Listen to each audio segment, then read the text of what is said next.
Thank you, Mr. Chair, and thank you to the witnesses, and also thank you for the 2 sergeant majors in the Marine Corps, because we know that 4-star generals and admirals are nowhere without their sergeant majors.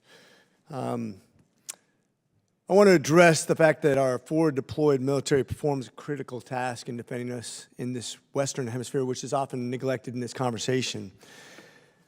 I think we cannot take this for granted, especially as the People's Republic of China and the pacing threat that we have increases its influence over Latin America. Honduras recently joined the Belt and Road Initiative, and Peru announced the construction of a massive Chinese-financed deep-water port. Now, by my estimates, I think China has over 50 deep-water ports like this. We have about 2. Puts a tremendous disadvantage in what's growing. Over the past 10 years, China has replaced the U.S. as Latin's top trading partner. This means that they basically have greater influence in the Western Hemisphere in some of the most populous areas in this region, to include Brazil, Peru, Colombia, Panama, Venezuela, Cuba, Honduras. The list keeps on growing. My concern is that as their influence continues to grow into Latin America, how has it impacted Southcom's mission? How do we reestablish ourselves as good friends and the choice between 2 nations, one that I believe is very nefarious versus one that should be friendly as a global leader, especially in the Western Hemisphere? And General Richardson, if you'd address this, please. Thank you, Congressman. So in my opening, I said, you know, the 28 like-minded democracies that we have in the region, we've got to partner better with them. And close to 15 to 20 years receiving less than 50% of my security cooperation requirement. As I mentioned, last year's funding that we got in the 8068 section was very, very helpful. But we can't just get 1 year of additional funding to meet the requirement. And I would say that our presence absolutely matters, and our security cooperation program is my #1 lever in the Southcom AOR, to partner with our militaries and the public security forces in the region, and to provide the counterbalance to what the PRC is doing.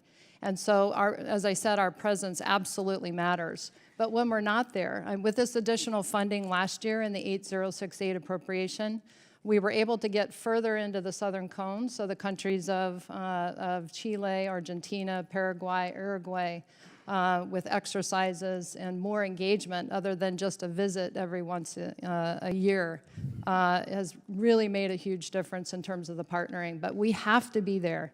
We have to have good security cooperation programs. We have to have flexible authorities that as opportunities open, because they're only open for a short period of time, to allow Team USA to be able to be responsive to our partners. And I'd say we probably also have a neglect in AFRICOM, too, for the same reasons. We just seem to look in different regions. We forget the places that we've, in the past, been very dominant, and now we're losing ground.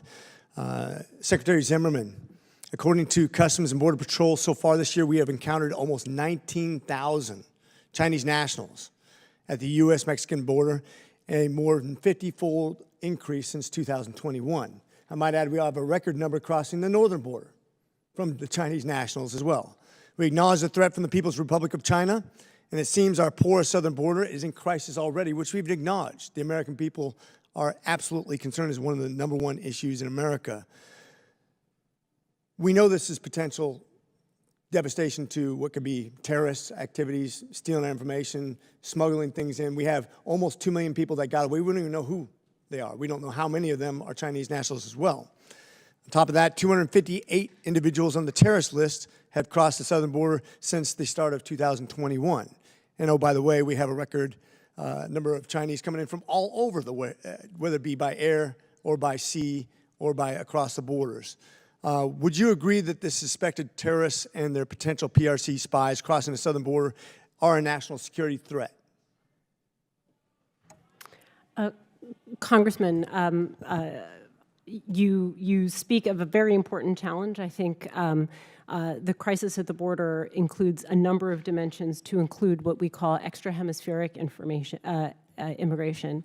I think that anytime we talk about